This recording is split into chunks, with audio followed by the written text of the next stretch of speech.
0.2%, highest among all large economies. I recognize we are in the midst of an Omicron wave with high incidence but milder symptoms. Further, the speed and coverage of our vaccination campaign has helped greatly. With an accelerated improvement of health infrastructure in the past 2 years, we are in a strong position to withstand challenges. I am confident that with Sabka Prayas, we will continue our journey with strong growth. Honorable Speaker, we are marking Azadi Ka Amrit Mahotsav and have entered into Amrit Kal, the 25-year-long lead up to India at 100. Honorable Prime Minister, in his Independence Day address, had set out the vision for India at 100.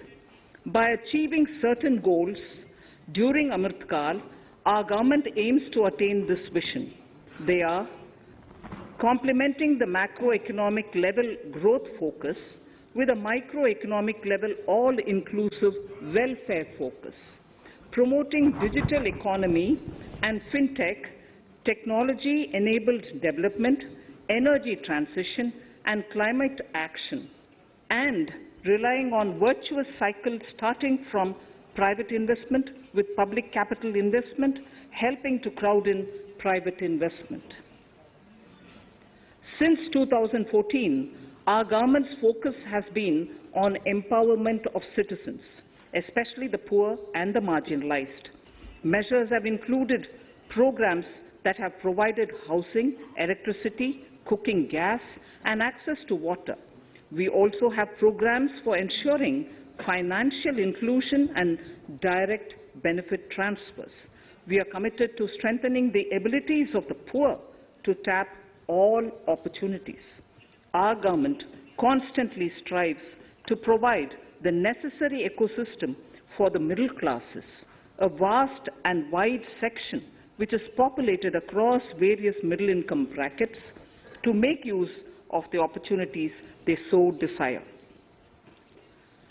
This budget seeks to lay the foundation and give a blueprint to steer the economy over Amrit Kal of the next 25 years, from India at 75 to India at 100. It continues to build on the vision drawn in the budget of 21-22. Its fundamental tenets, which included transparency of financial statement and fiscal position, reflect the government's intent, strengths and challenges. This continues to guide us.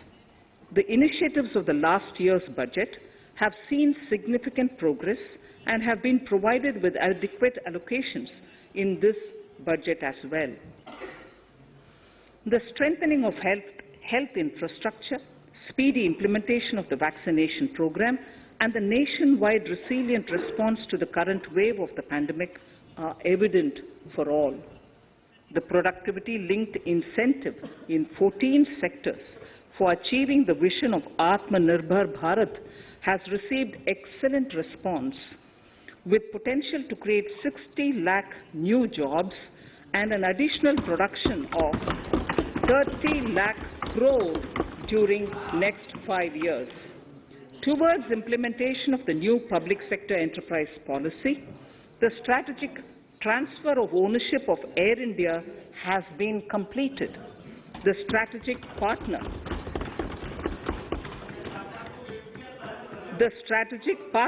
for Neelanchal Ispat Nigam Limited has been selected. The public issue of the LIC is expected shortly. Others too are in the process for 2022-23. The National Bank आपको पर्याप्त मौका पर्याप्त अवसर मिलेगा बेटे बेटे टिप्पणी मत कीजिए. The National Bank for Infrastructure Development and National Asset Reconstruction Company have commenced their activities. Honorable Speaker, sir, Budget 2021-22 had provided a sharp increase in provision for public investment or capital expenditure. Throughout the year, with the Honorable Prime Minister guiding the implementation, our economic recovery is continuing to benefit from the multiplier effect.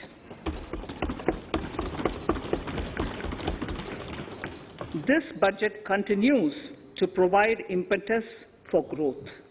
It lays a parallel track of 1. A blueprint for the Amrit Kal, which is futuristic and inclusive.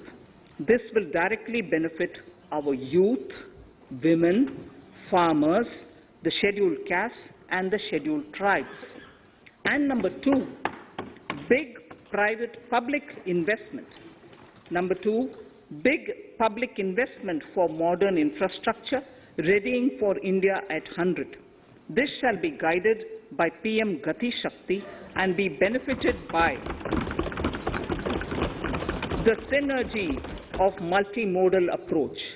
Moving forward on this parallel track, we lay the following 4 priorities: PM Gati Shakti, inclusive development, productivity enhancement and investment, sunrise opportunities, energy transition, and climate action, and 4, financing of investments.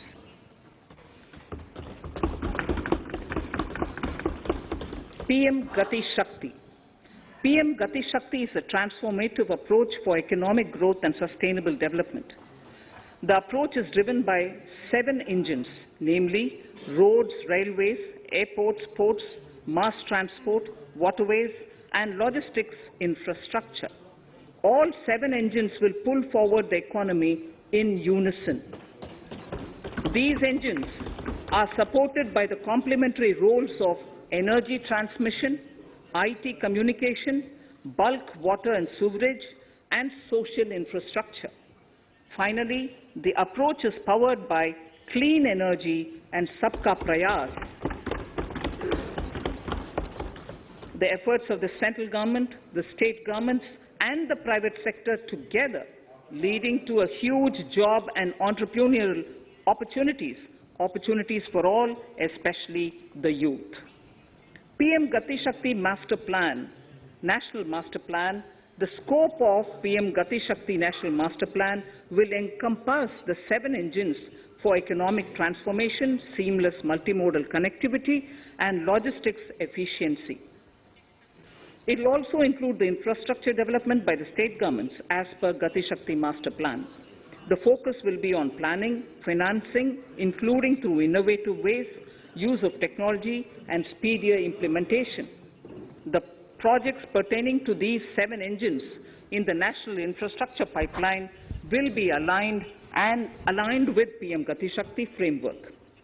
The touchstone of the master plan will be world-class modern infrastructure and logistics synergy among different modes of movement, both of people and goods, and location of projects. This will help raise the productivity and accelerate economic growth and development. Road transport. PM Gati Shakti Master Plan for expressways will be formulated in 22-23 to facilitate faster movement of people and goods. The National Highways network will be expanded by 25,000 kilometers in 2022-23. 20,000 crores of rupees will be mobilized through innovative ways of financing to complement the public resources.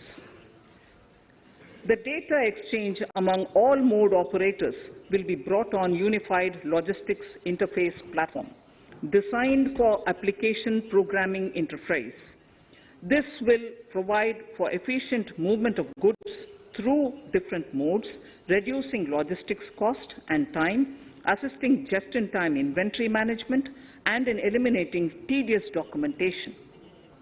Most importantly, this will provide real-time information to all stakeholders and improve international competitiveness. Open source mobility stack for organizing seamless travel of passengers will also be facilitated. Contracts for implementation of multimodal logistic parks at 4 locations through PPP mode will be awarded in 22-23. Railways will develop new products and efficient logistics services for small farmers and small and medium enterprises, besides taking the lead in integration of postal and railways network to provide seamless solutions for movement of parcels. One station, one product concept will be popularized to help local businesses and supply chains. As a part of Atmanirbhar Bharat, 2,000 kilometers of network will be brought under Kavach, the indigenous world-class technology for safety and capacity augmentation in 2022-23. 400 new generation Vande Bharat trains will better energy efficiency and passenger riding experience will be developed and manufactured during the next 3 years. 100 PM Gati Shakti cargo terminals for multimodal logistics facilities will be developed during the next 3 years. Innovative ways of financing and faster implementation will be encouraged for building metro systems of appropriate type at scale. Multimodal connectivity between mass urban transport and railway stations will be facilitated on priority. Design of metro systems, including civil structures, will be reoriented and standardized for Indian conditions and needs. Parvat Mala. As a preferred ecologically sustainable alternative to conventional roads in difficult hilly areas, National Ropeways Development Program will be taken up on PPP mode. The aim is to improve connectivity and convenience for commuters, besides promoting tourism. This may also cover congested urban areas where conventional mass transit system is not feasible. Contracts for 8 such ropeway projects for a length of 60 kilometers will be awarded in 22-23.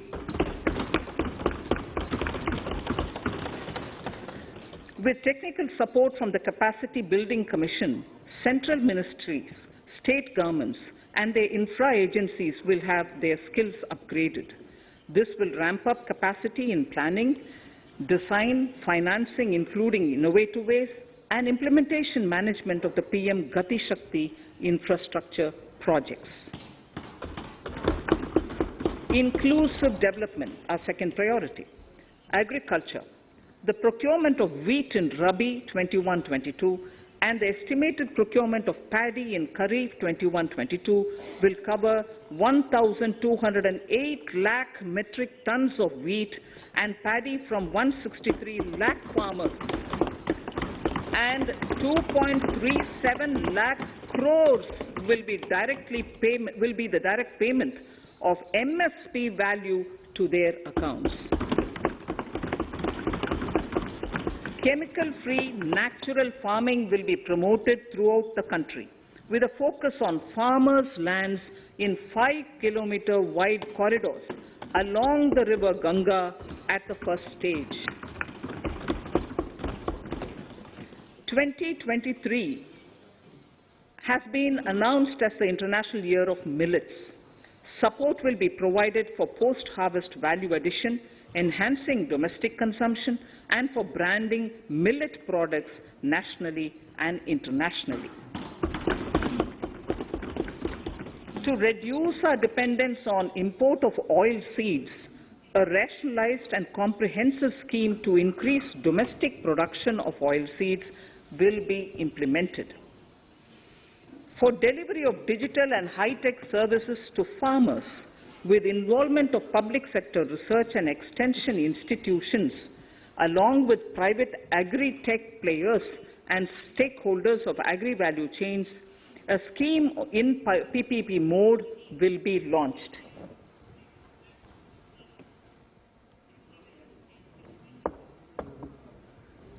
Use of Kisan drones will be promoted for crop assessment, digitization of land records, spraying of insecticides and nutrients.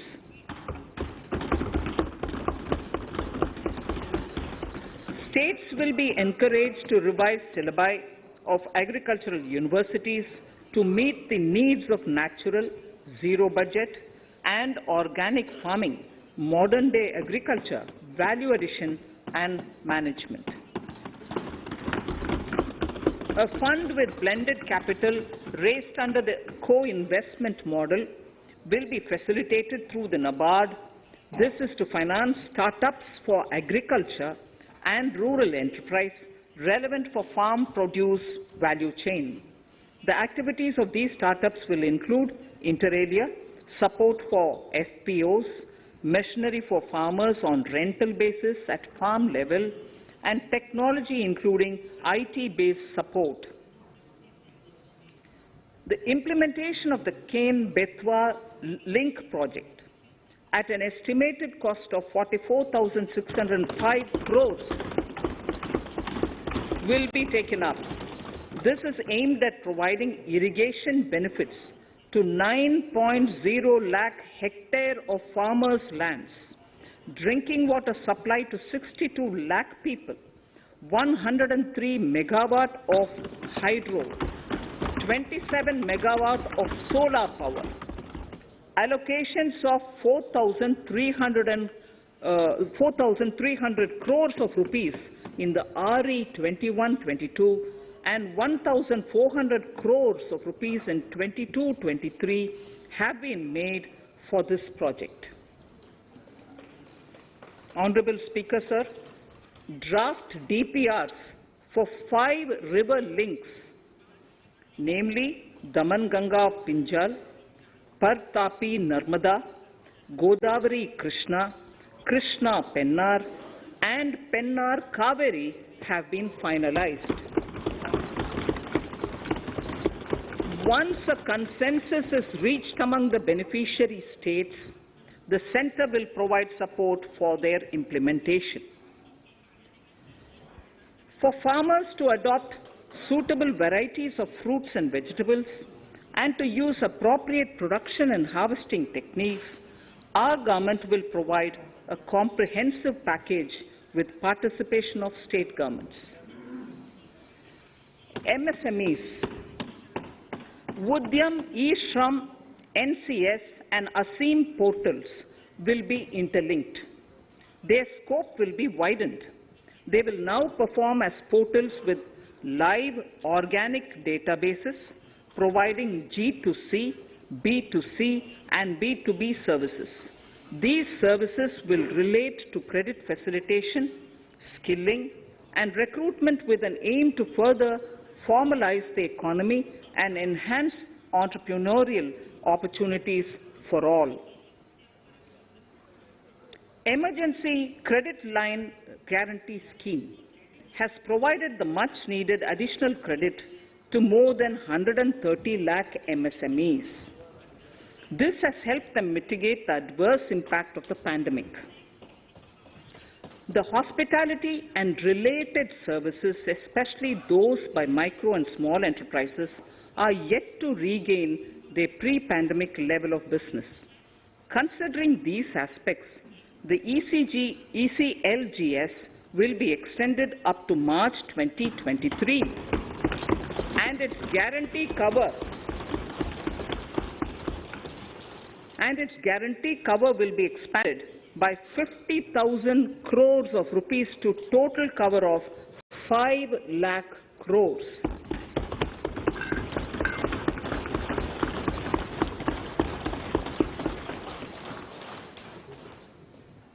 With the additional amount being earmarked exclusively for the hospitality and related sectors. Credit Guarantee Trust for Micro and Small Enterprises, CGT-MSE, scheme will be revamped with required infusion of funds. This will facilitate additional credit of 2 lakh crore for micro and small enterprises and expand employment opportunities.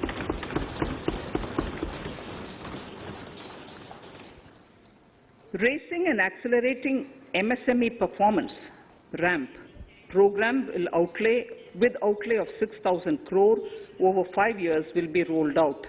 This will help MSME sector become more resilient, competitive and efficient.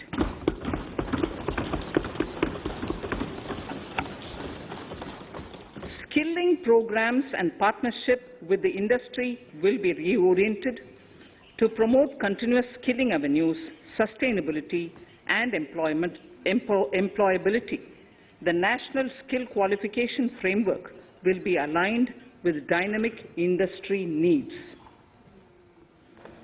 Digital ecosystem for skilling and livelihood, the Desh Stack e-portal, will be launched.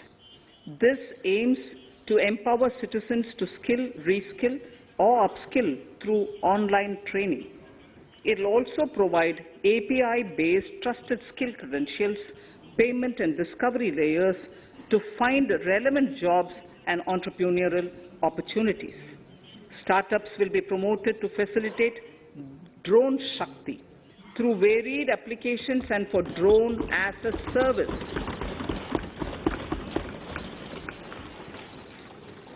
In select ITIs in all states, the required courses for skilling will be started. Due to the pandemic-induced closure of schools, our children, particularly in the rural areas and those from scheduled castes and scheduled tribes and other weaker sections, have lost almost 2 years of formal education. Mostly, these are children in government schools. We recognize the need to impart supplementary teaching and to build a resilient mechanism for education delivery. For this purpose, One Class, One TV channel program of PM eVidya will be expanded from 12 to 200 TV channels. This will enable all states to provide supplementary education in regional languages for classes 1 to 12.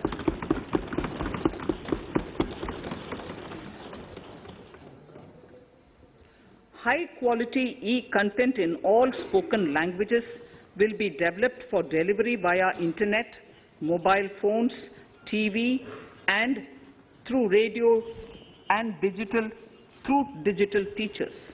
A competitive mechanism for development of quality e-content by the teachers will be set up to empower and equip them with digital tools of teaching and facilitate better learning outcomes. A digital university will be established to provide access to students across the country for world-class quality universal education with personalized learning experience at their doorsteps. This will be made available in different Indian languages and ICT formats. The university will be built on a networked hub and spoke model, with the hub building cutting-edge ICT expertise. The best public universities and institutions in the country will collaborate as a network of hub and spoke. An open platform for the national digital health ecosystem will be rolled out. It will consist of digital registries of health providers and health facilities, unique health identity, consent framework, and universal access to health facilities. The pandemic has accentuated mental health problems in people of all ages. To better the access to quality mental health counseling and care services, a national tele-mental health program will be launched. This will include a network of 23 tele-mental health centers of excellence, with NIMHANS being the nodal center, and International Institute of Information Technology, Bangalore, IIIT Bangalore, providing technology support.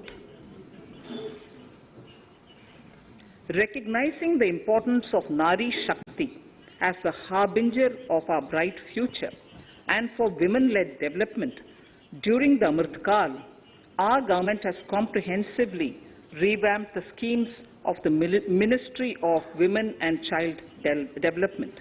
Accordingly, 3 schemes, namely Mission Shakti, Mission Vatsalya, Saksham Anganwadi and Poshan 2.0 were launched recently to provide integrated benefits to women and children. Saksham Anganwadis are a new generation Anganwadis that have better infrastructure and audio-visual aids, powered by clean energy and providing improved environment for early childhood development. 2 lakh Anganwadis will be upgraded under this scheme. Current coverage of Har Ghar Nal Se Jal is 8.7 crores. Of this, 5.5 crore households were provided tap water in last 2 years itself.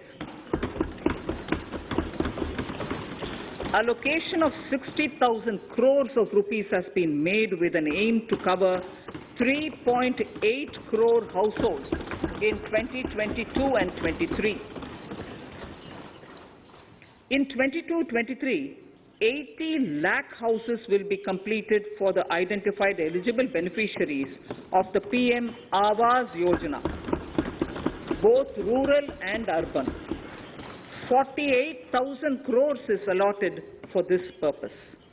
The central government will work with the state governments for reduction of time required for all land and construction-related approvals, for promoting affordable housing for middle class and for the economically weaker sections in urban areas. We shall also work with the financial sector, regulators, to expand access to capital along with reduction in cost of intermediaries. A new scheme, Prime Minister's Development Initiative for the Northeast, will be implemented through the Northeastern Council. It will fund infrastructure in the spirit of PM Gati Shakti and social development projects based on felt needs of the Northeast. This will enable livelihood activities for youth and women, filling the gaps in various sectors. It will not be a substitute for existing central or state schemes. While the central ministries may also post their candidate projects, priority will be given to those posted by the states. An initial allocation of 1,500 crores of rupees will be made, and the initial list of projects is given in Annexure 1 of my speech. Our vision to improve the quality of life of citizens in the most backward districts of the country through Aspirational Districts program has been translated into reality in a very short span of time. 95% of those 112 districts have made significant progress in key sectors such as health, nutrition, financial inclusion, and basic infrastructure. They have surpassed even some of the state average values.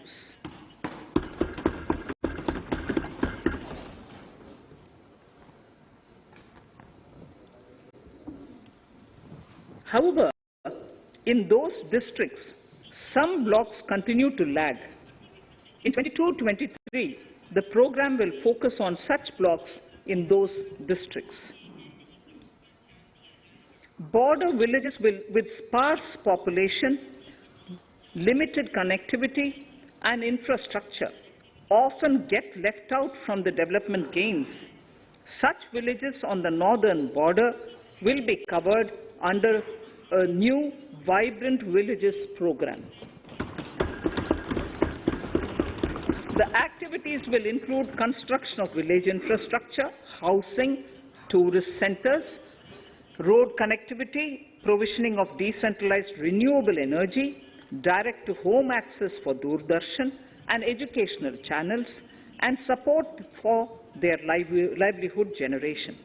Additional funding for these activities will be provided. Existing schemes will be converged. We will define their outcomes and monitor them on a constant basis.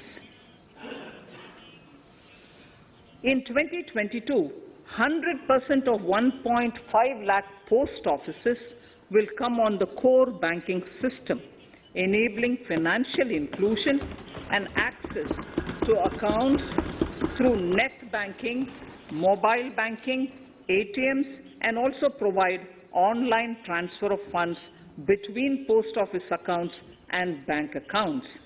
This will be helpful, especially for farmers and senior citizens in rural areas, enabling interoperability and financial inclusion. Honorable Speaker, sir, in recent years, digital banking, digital payments, and fintech innovations have grown at a rapid pace in the country. Government is continuously encouraging these sectors to ensure that the benefits of digital banking reach every nook and corner of the country in a consumer-friendly manner. Taking forward this agenda and to mark 75 years of our independence, it is proposed to set up 75 digital banking units in 75 districts of the country by scheduled commercial banks. The financial support for digital payment ecosystem announced in the previous budget will continue in 22-23 as well. This will encourage further adoption of digital payments. There will also be a focus to promote use of payment platforms that are economical and user-friendly. So I move to the next priority. In recent years, over 25,000 compliances were reduced and nearly 1,500 union laws were repealed. This is the result of our government's strong commitment for minimum government and maximum governance. 1,486 union laws were repealed. Our trust in the public and ease of doing business is what is highlighted here, sir. For the Amrit Kal, the next phase of ease of doing business 2.0 and ease of living will be launched. In our endeavor to improve productive efficiency of capital and human resources, we will follow the idea of trust-based governance. The new phase will be guided by an active involvement of the states, digitization of manual processes and interventions, integration of the central and state level systems through IT bridges, a single point access for all citizen-centric services, and standardization and removal of overlapping compliances. Crowdsourcing of suggestions and ground-level assessment of the impact with active involvement of citizens and businesses will be encouraged. A single window portal, Parivesh, for all green clearances was launched in 2018. It has been instrumental in reducing the time required for approvals significantly. The scope of this portal will be expanded to provide information to the applicants based on location of units. Information about specific approvals will be provided.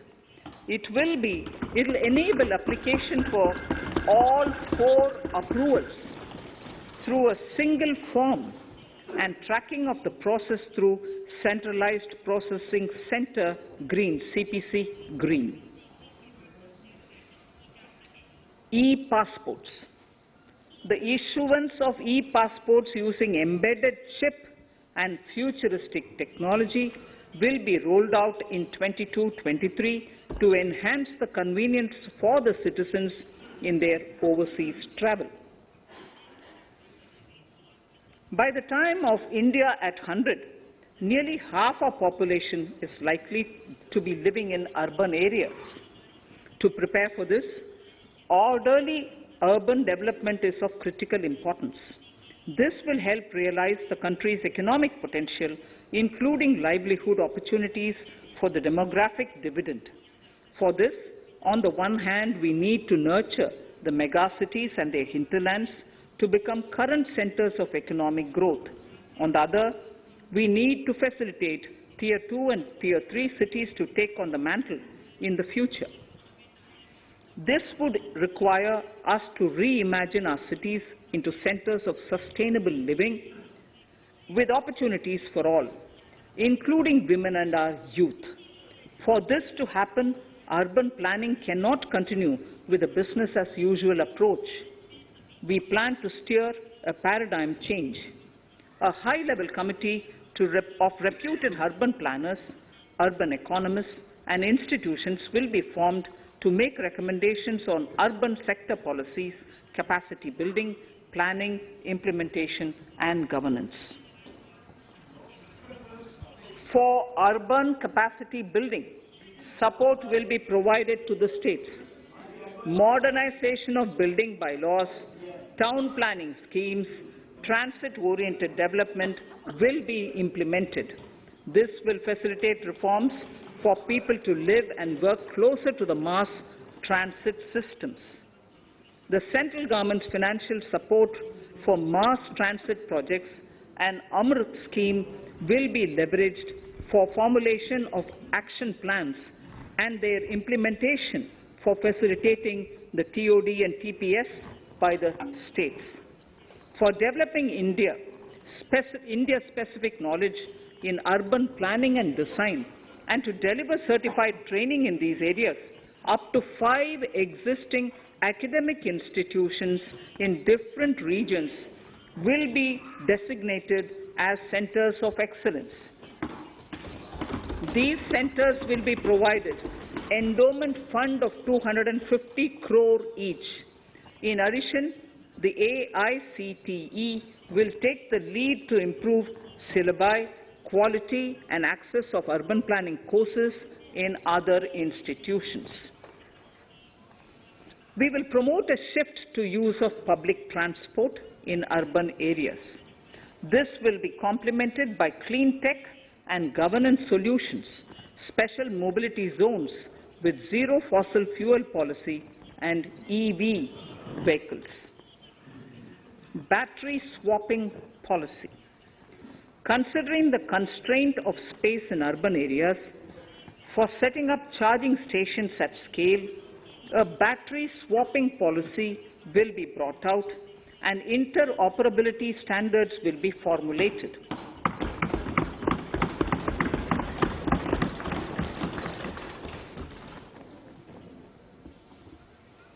The private sector will be encouraged to develop sustainable and innovative business models for battery or energy as a service.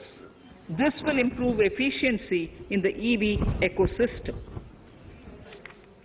Efficient use of land resources is a strong imperative.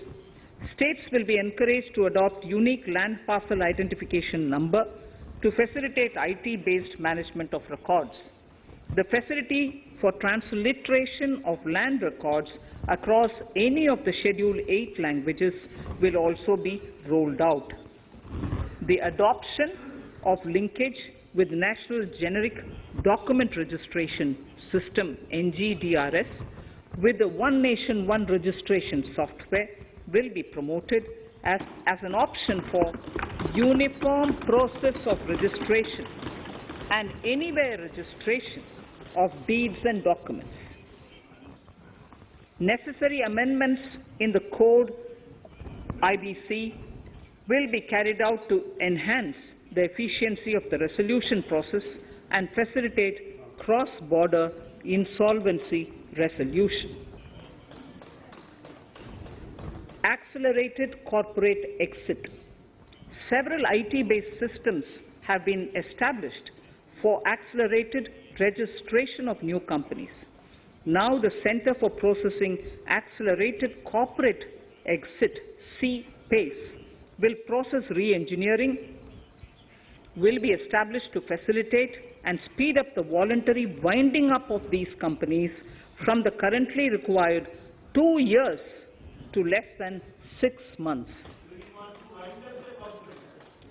Government procurement. Government rules have recently been modernized for the needs of Amritkal. The new rules have benefited from the inputs from various stakeholders. The modernized rules allow use of transparent quality criteria besides cost and evaluation of complex tenders. provisions have been made for payment of 75% of running bills mandatorily within 10 days and for encouraging settlements of disputes through conciliation. As a further step to enhance transparency and to reduce delays in payments, a completely paperless, end-to-end online e-bill system will be launched for use by all central ministries for their procurements. The system will enable the suppliers and contractors to submit online their digitally signed bills and claims and track their status from anywhere. To reduce indirect cost for suppliers and work contractors, the use of surety bonds as a substitute for bank guarantee will be made acceptable in government procurements. Business such as gold imports may also find this useful. IRDAI, insurance regulator, has given the framework for issue of surety bonds by insurance companies. AVGC Promotion Task Force. The animation, visual effects, gaming and comic, the AVGC sector, offers immense potential to employ youth. An AVGC Promotion Task Force with all stakeholders will be set up to recommend ways to realize this and build domestic capacity for serving our markets and the global demand. Telecom sector. Telecommunications in general and 5G technology in particular can enable growth and offer job opportunities. Required spectrum auctions will be conducted in 2022 to facilitate rollout of 5G mobile services within 2022-23 by private telecom providers. A scheme for design-led manufacturing will be launched to build a strong ecosystem for 5G as part of the production-linked incentive scheme. To enable affordable broadband and mobile service proliferation in rural and remote areas, 5% of annual collections under the Universal Service Obligation Fund will be allocated. This will promote R&D and commercialization of technologies and solutions. Our vision is that all villages and their residents should have the same access to e-services, communication facilities, and digital resources as urban areas and their residents.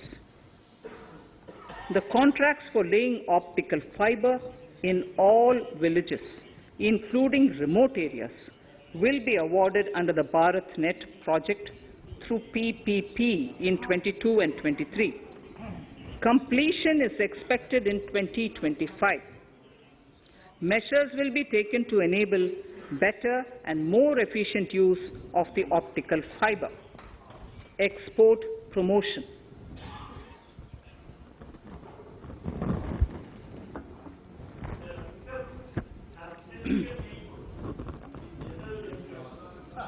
The Special Economic Zones Act will be replaced with a new legislation that will enable the states to become partners in development of enterprise and service hubs. This will cover all large existing and new industrial enclaves to optimally utilize available infrastructure and enhance competitiveness of exports. Atmanirbharta in defense. Our government is committed to reducing imports and promoting Atmanirbharta in equipment for the armed forces. 68% of the capital procurement budget will be earmarked for domestic industry in 22-23. up from 58% in 21-22. Defence R&D will be opened up for industry, startups and academia, with 25% of defence R&D budget earmarked. Private industry will be encouraged to take up design and development of military platforms and equipment in collaboration with DRDO and other organizations through SPV model. An independent nodal umbrella body will be set up for meeting wide-ranging testing and certification requirements. Artificial intelligence, geospatial systems and drones, semiconductor and its ecosystem, space economy, genomics and pharmaceuticals, green energy and clean mobility systems have immense potential to assist sustainable development at scale and modernize the country. They provide employment opportunities for our youth and make Indian industry more efficient and competitive. Supportive policies, light touch regulations, facilitative actions to build domestic capacities and promotion of research and development will guide the government's approach. For R&D in the sunrise opportunities, in addition to efforts of collaboration among academia, industry and public institutions, government contribution will be provided. Energy transition and climate change. The risks of climate change are the strongest negative externalities that affect India and other countries. As Honorable Prime Minister said at the COP26 summit in Glasgow last November, and I quote, "What is needed today is mindful and deliberate utilization instead of mindless, destructive consumption," unquote. The low-carbon development strategy, as enunciated in the Panchamrit that he announced is an important reflection of our government's strong commitment towards sustainable development. The strategy opens up huge employment opportunities and will take the country on a sustainable development path. This budget proposes several near-term and long-term actions accordingly. Solar power. To facilitate domestic manufacturing for the ambitious goal of 280 gigawatts of installed solar capacity by 2030, an additional allocation of 19,500 crores for PLI, production-linked incentives, for manufacturing of high-efficiency modules with priority to fully integrate manufacturing units from polysilicon to solar PV modules will be made. Honorable Speaker, sir, the circular economy transition is expected to help in productivity enhancement as well as creating large opportunities for new businesses and jobs. The action plans for 10 sectors such as electronic waste, end-of-life vehicles, used oil waste, toxic and hazardous industrial waste are already ready. The focus will now be on addressing important cross-cutting issues of infrastructure, reverse logistics, technology upgradation, and integration with informal sector. This will be supported by active public policies covering regulations, extended producers' responsibilities, framework, and innovation facilities. 5 to 7% biomass pellets will be co-fired in thermal power plants, resulting in carbon dioxide savings of 38 MMT annually.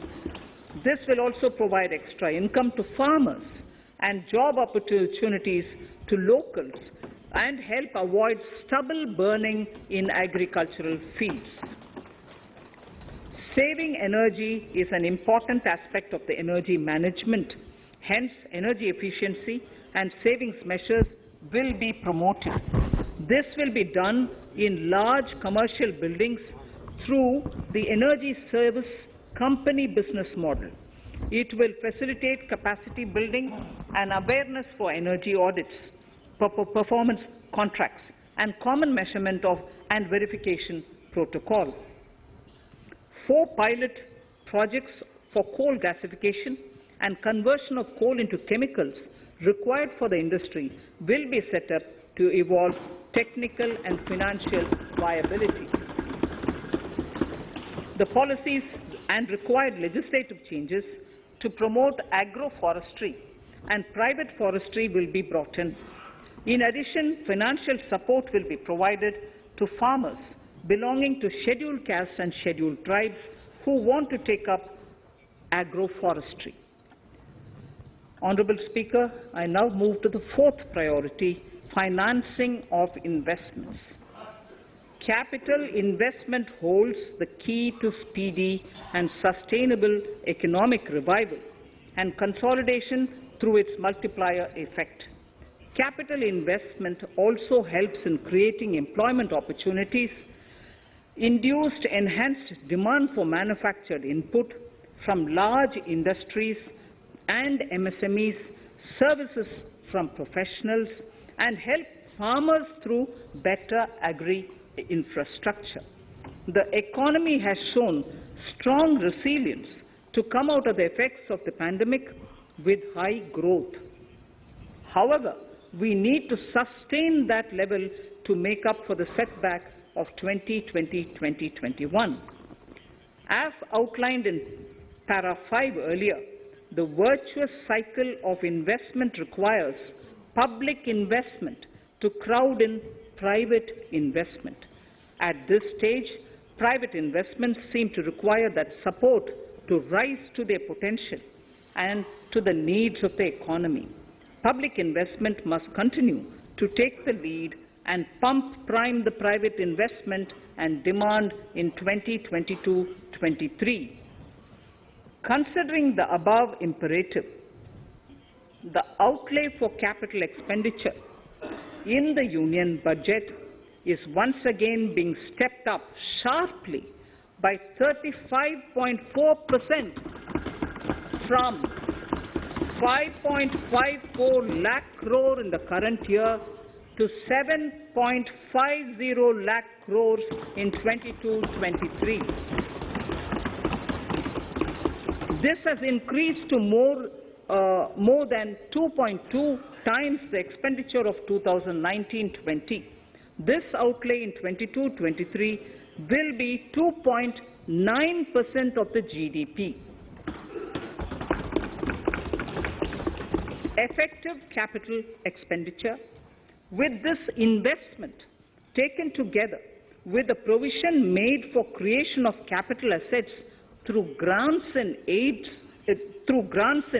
to states, the effective capital expenditure of the central government is estimated at 10.68 lakh crores in 22-23, which will be about 4.1% of the GDP. Green bonds. As a part of the government's overall market borrowings in 22-23, sovereign green bonds will be issued for mobilizing resources for green infrastructure. The proceeds will be deployed in public sector projects which help in reducing the carbon intensity of the economy. GIFT IFSC. World-class foreign universities and institutions will be allowed in the GIFT city to offer courses in the financial management, fintech, science, technology, engineering, and mathematics, free from domestic regulations, except those by the IFSCA, to facilitate availability of high-end human resources for financial services and technology.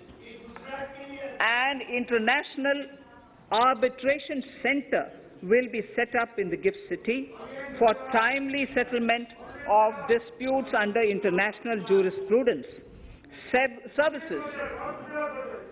Services for global capital, for sustainable and climate finance in the country will be facilitated in the GIFT City. Infrastructure status. Data centers and energy storage systems, including dense charging infrastructure and grid-scale battery systems, will be included in the harmonized list of infrastructure. This will facilitate credit availability for digital infrastructure and clean energy storage. Venture capital and private equity invested more than 5.5 lakh crores last year, facilitating one of the largest startup growth systems. Scaling up this investment requires a holistic examination of regulatory and other frictions. An expert committee will be set up to examine and suggest appropriate measures. Government-backed funds, NIIF and SIDBI, Fund of Funds, have provided scale capital, creating a multiplier effect. For encouraging important sunrise sectors such as climate action, deep tech, digital economy, pharma, and agri-tech, the government will promote these thematic funds for blended finance, with the government share being limited to 20% and the funds being managed by private fund managers. For financing the infrastructure needs, the stepping up of public investment will need to be complemented by private capital at a significant scale. Measures will be taken to enhance financial viability of projects, including PPP, with technical and knowledge assistance from multilateral agencies. Enhancing financial viability shall also be obtained by adopting global best practices, innovative ways of financing, and balanced risk allocation. Digital rupee.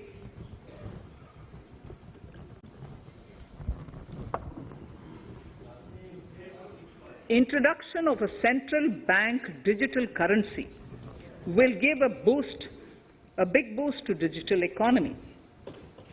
Digital currency will also lead to a more efficient and cheaper currency management system.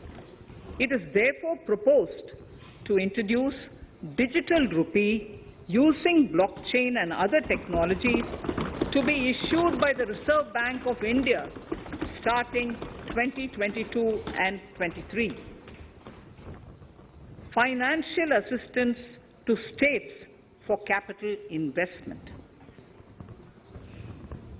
Reflecting the true spirit of cooperative federalism, the central government is committed to bolstering the hands of the states in enhancing their capital investment towards creating productive assets and generating remunerative employment.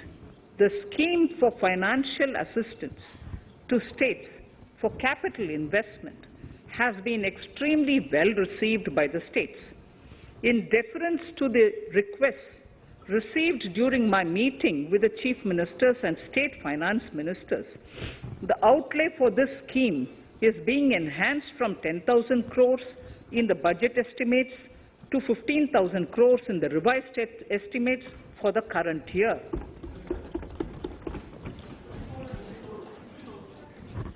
For 22-23,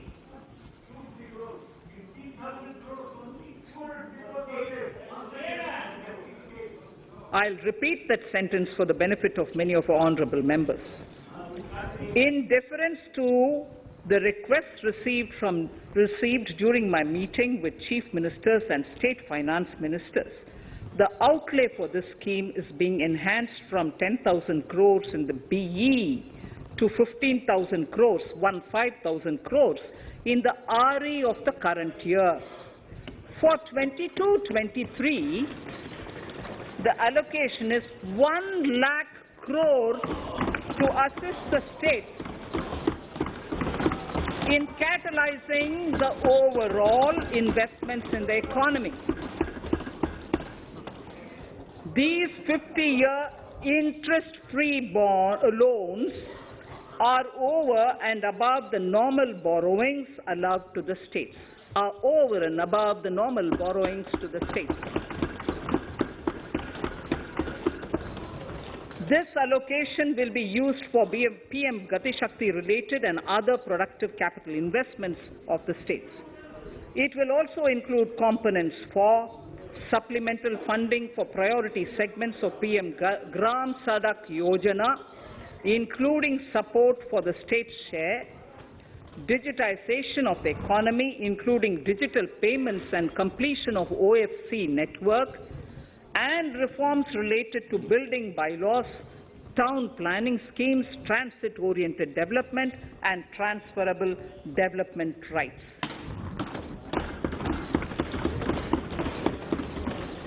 In 22-23, in accordance with the recommendations of the 15th Finance Commission, the states will be allowed a fiscal deficit of 4% of the GSDP, of which 0.5% will be tied to power sector reforms, for which the conditions have already been communicated in 21-22. Fiscal management. As against a total expenditure of 34.83 lakh crores of rupees projected in the BE 21-22, the revised estimate is 37.70 lakh crores. The revised estimate of capital expenditure is 6.3 lakh crores of rupees. This includes an amount of 51,971 crores towards settlement of outstanding guaranteed liabilities of Air India and its other sundry commitments. Coming to the budget estimates, Honourable Speaker, sir, the total expenditure in 22-23 is estimated at 39.45 lakh crores, while the total receipts other than borrowings are estimated at 22.84 lakh crores of rupees.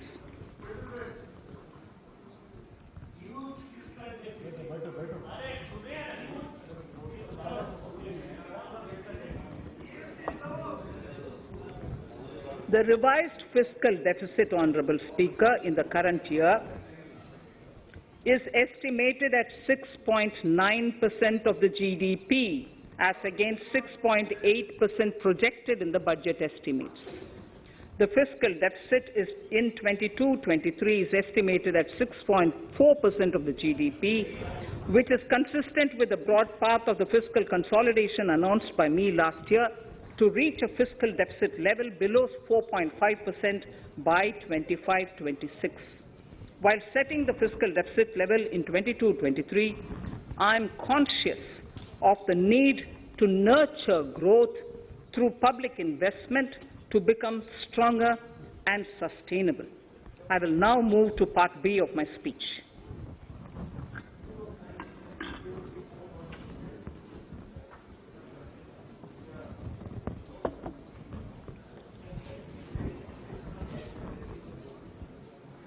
Direct tax.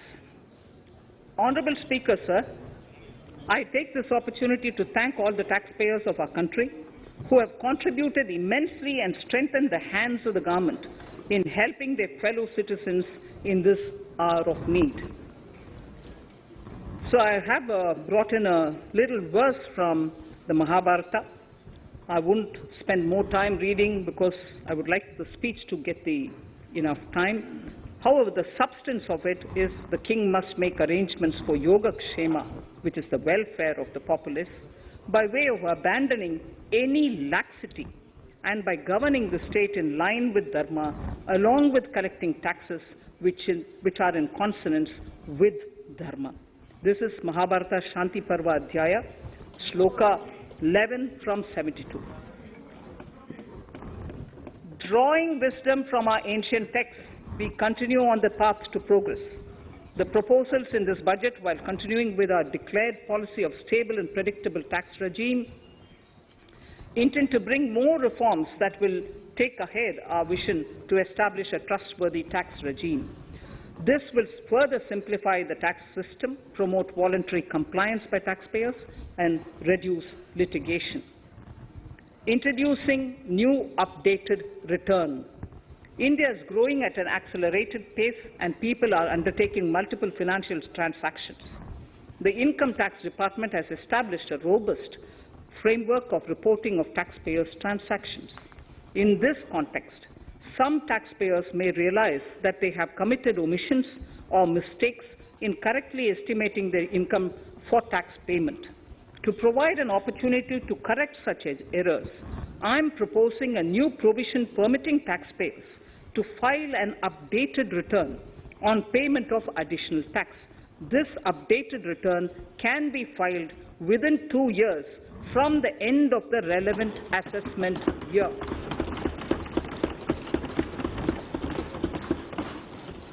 Honourable Speaker, sir, presently, if the department finds out that some income has been missed out by an assessee, it goes through a lengthy process of adjudication. Instead, with this proposal now, there will be a trust repost in the taxpayers that will enable the assessee herself to declare the income that she may have missed out earlier while filing her return. Full details of the proposal are given in the finance bill. It is an affirmative step in the direction of voluntary compliance.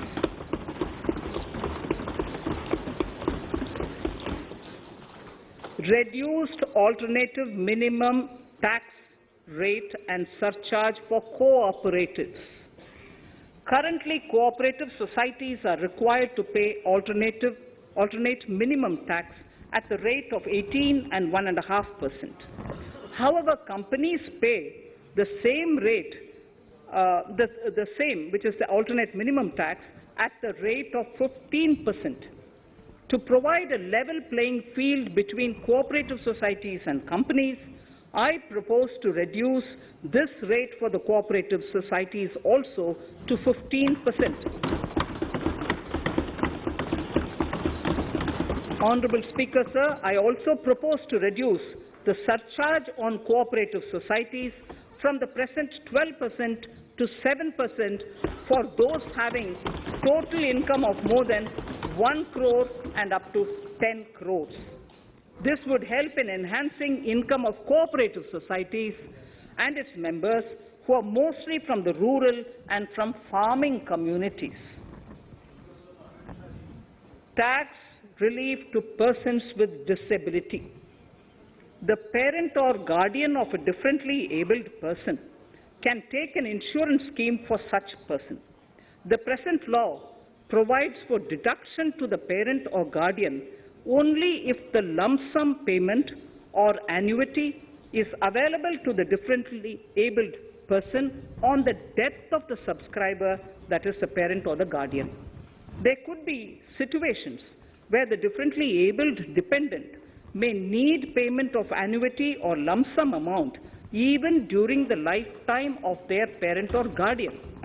I propose thus to allow the payment of annuity and lump sum amount to the differently abled dependent during the lifetime of the parent and guardians, that is parent or guardians, attaining the age of 60 years.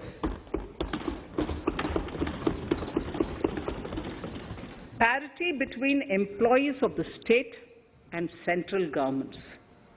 At present, the central government contributes 14% of the salary of its employee to the National Pension System, NPS, Tier 1. This is allowed as a deduction in computing the income of the employee. However, such deduction is allowed only to the extent of 10% of the salary in case of employees of the state governments. To provide equal treatment to both central and state government employees, I propose to increase the tax deduction limit from 10% to 14% on employers' contribution to the MPS account of state government employees as well. This would help in enhancing the social security benefits of the state government employees and bring them at par with central government employees. Incentives for startups. Startups have emerged as drivers of growth for our economy. Over the past few years, the country has seen a manifold increase in successful startups. Eligible startups established before 31/3/2022 had been provided a tax incentive for 3 consecutive years out of the 10 years from incorporation. In view of the COVID pandemic, I propose to extend the period of incorporation of the eligible startup by 1 more year, that is up to 31/3/2023, for providing such tax incentives.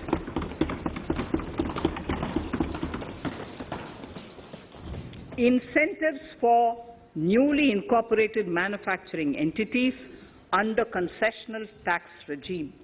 In an effort to establish a global competitive business environment for certain domestic companies, a concessional tax regime of 15% was introduced by our government for newly incorporated domestic manufacturing companies.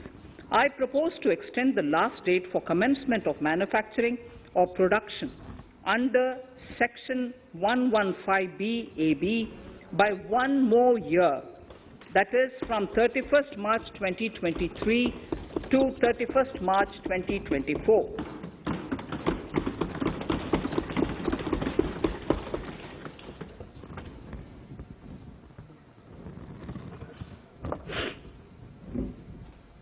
Scheme for taxation of virtual digital assets. There has been a phenomenal increase in transaction in virtual digital assets. The magnitude and frequency of these transactions have made it imperative to provide for a specific tax regime. Accordingly, for the taxation of virtual digital assets, I propose to provide that any income from transfer of any virtual digital asset shall be taxed at the rate of 30%, 30%. No deduction in respect of any expenditure or allowance shall be allowed while computing such income except cost of acquisition. Further, loss from transfer of virtual digital asset cannot be set off against any other income. Further, in order to capture the transaction details, I also propose to provide for TDS on payment made in relation to transfer of virtual digital asset at the rate of 1% of such consideration above a monetary threshold. Gift of virtual digital asset is also proposed to be taxed in the hands of the recipient.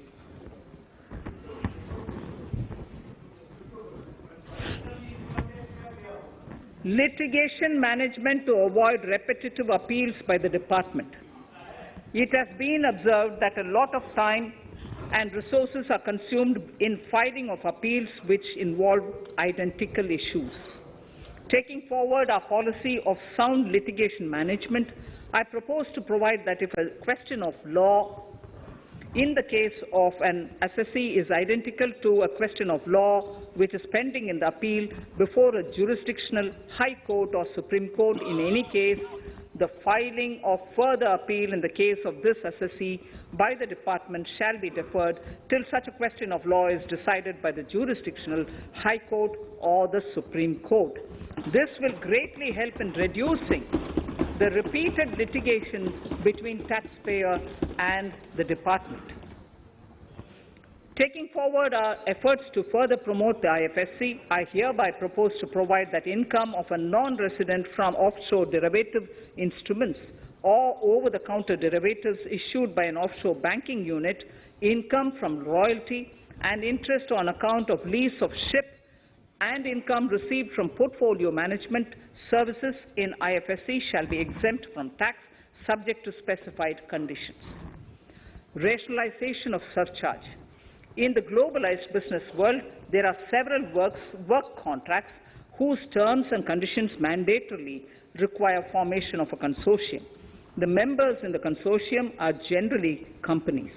In such cases, the income of these AOPs has to suffer a graded surcharge up to 37%, which is a lot more than surcharge on the individual companies. Accordingly, I propose to cap the surcharge of these AOPs at 15%, 15%. Further, the long-term capital gains on listed equity shares, units, etc., are liable to maximum surcharge of 15%, while other long-term capital gains are subjected to a graded surcharge which goes up to 37%. I propose to cap the surcharge on long-term capital gains arising on transfer of any type of assets at 15%. This step will give a boost to startup community, and along with my proposal on the extended tax benefits to manufacturing companies and startups, reaffirms our commitment to Atmanirbhar Bharat. Clarification in relation to health and education cess as business expenditure. The income tax is not an allowable expenditure for computation of business income. This includes tax as well as surcharges. The health and education cess is imposed as an additional surcharge on the taxpayer for funding specific government welfare programs. However, some courts have allowed health and education cess as business expenditure, which is against the legislative intent. To reiterate the legislative intent, I propose to clarify that any surcharge or cess on income and profits is not allowable as business expenditure.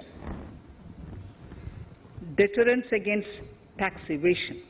Honourable Speaker, sir, presently there is ambiguity regarding set-off of brought forward loss against undisclosed income detected in search operations. It has been observed that in many cases where undisclosed income or suppression of sales, etc., is detected, payment of tax is avoided by setting off of losses. In order to bring certainty and to increase deterrence among tax evaders, I propose to provide that no set-off of any loss shall be allowed against undisclosed income detected during search and survey operations.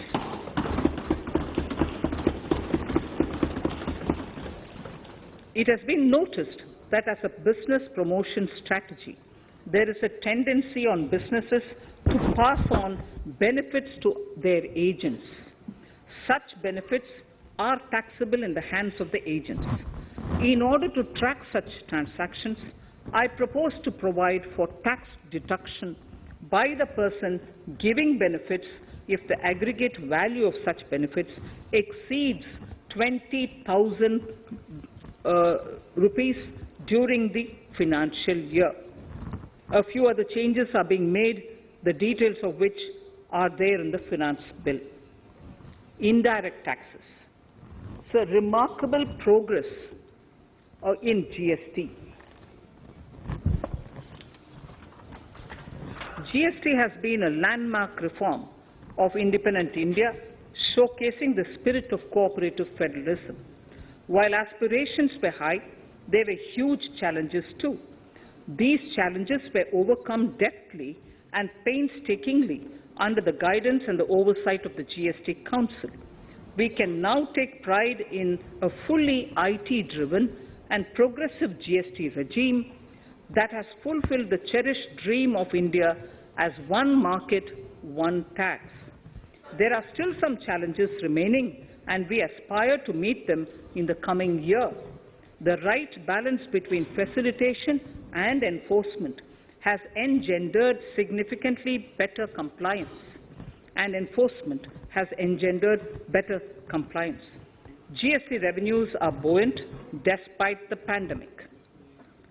I would bring in something which I've got to know this morning, not part of my speech, but worth putting in here for the knowledge of the Honourable House. I would like to bring to the notice of this House that the gross GST collections for the month of January 22 are rupees 1,40,986 crores, which is the highest since the inception of GST. This has been possible due to rapid economic growth, recovery, post-COVID,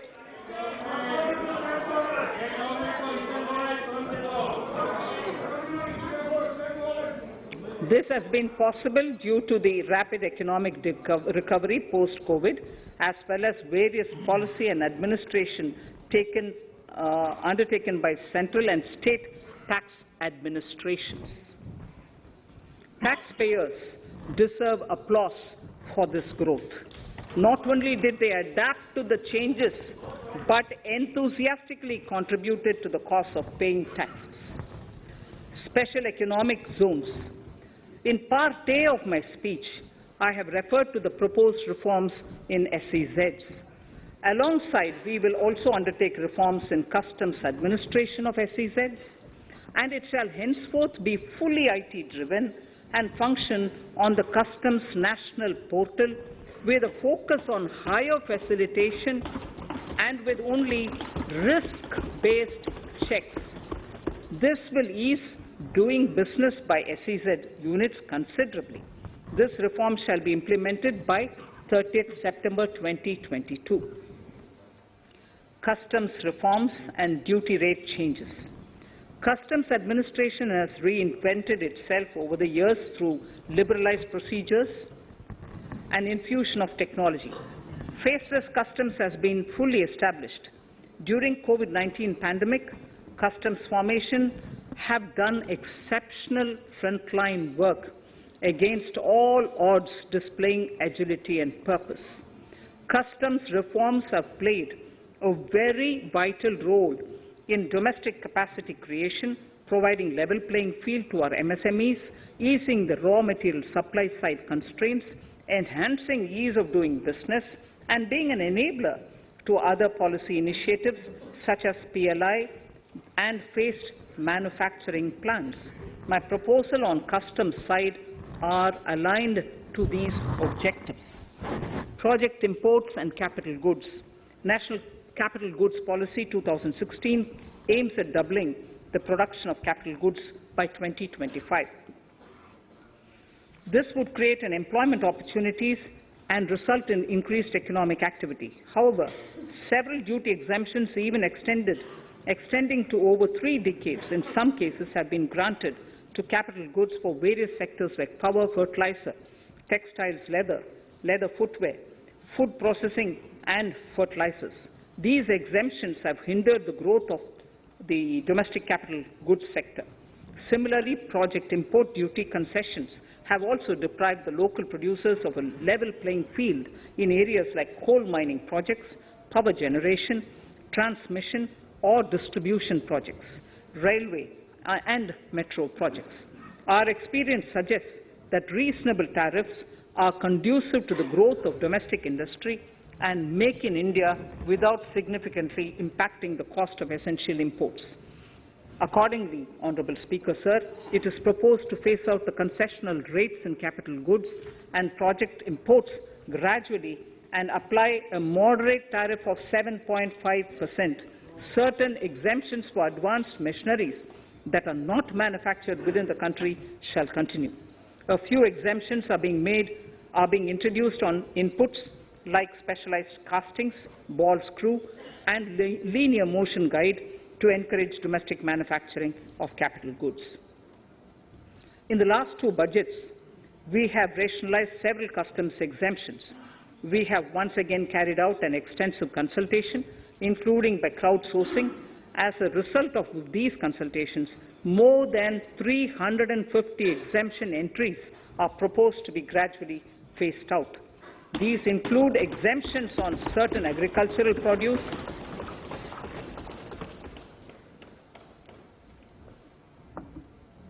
chemicals, fabrics, medical devices and drugs, and medicines for which sufficient domestic capacity exists. Further, as a simplification measure, several concessional rates are being incorporated in the customs tariff schedule itself instead of prescribing them through various notifications. This comprehensive review will simplify the customs rate and tariff structure, particularly for sectors like chemicals, textiles, and metals, and minimize disputes. Removal of exemption on items which are or can be manufactured in India, and providing concessional duties on raw material that go into manufacturing of intermediate products will go many a step forward in achieving our objective of Make in India and Atmanirbhar Bharat. I shall now take up specific sector-specific proposals. Electronics. Electronic manufacturing has been growing rapidly. Customs duty rates are being calibrated to provide a graded rate structure to facilitate domestic manufacturing of wearable devices, hearable devices, and electronic smart meters. Duty concessions are being given to parts of transformer of mobile phone chargers and camera lens of mobile camera module and certain other such items. This will enable domestic manufacturing of high-growth electronic items. Gems and jewelry. To give a boost to the gems and jewelry sector, customs duty on cut and polished diamonds and gemstones is being reduced to 5%. Simply sawn diamond would attract nil customs duty.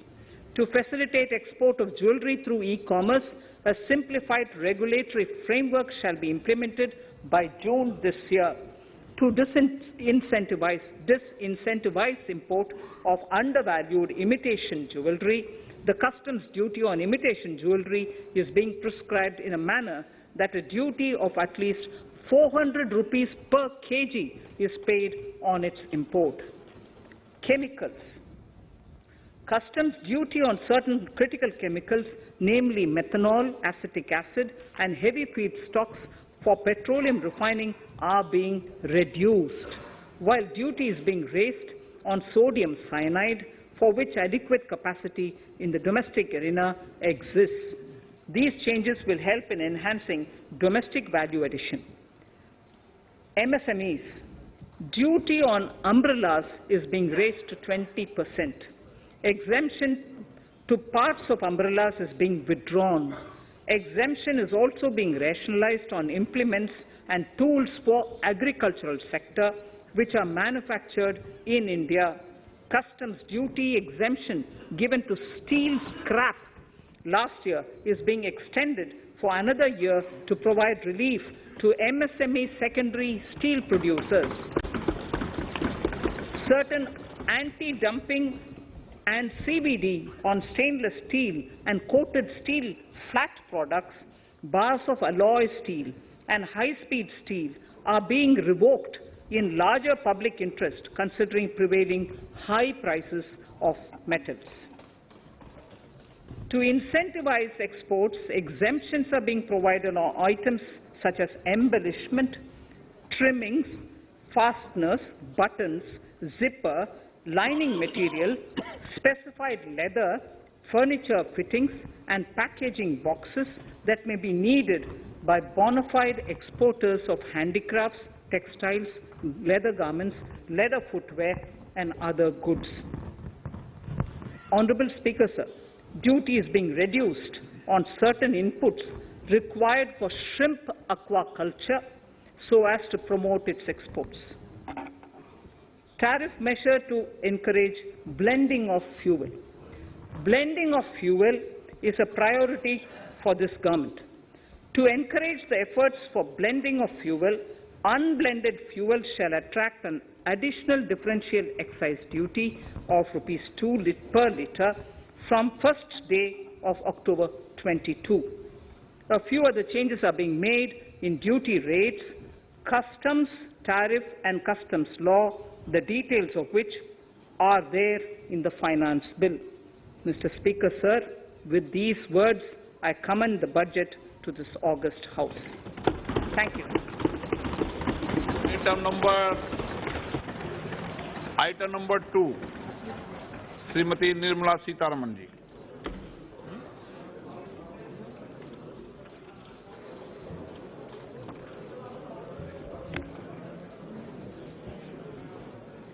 Sir, with your permission, I rise to lay on the table the following statements under Section 3(1) of the Fiscal Responsibility and Budget Management FRBM Act 2003, Medium-Term Fiscal Policy cum Fiscal Policy Strategy Statement and Macroeconomic Framework Statement. Item number 3, वित्त विधेयक 2020, Nirmala Sitharaman ji. Sir, item number 3, Finance Bill. Sir, with your permission, I rise to move for leave to introduce the Finance Bill 2022.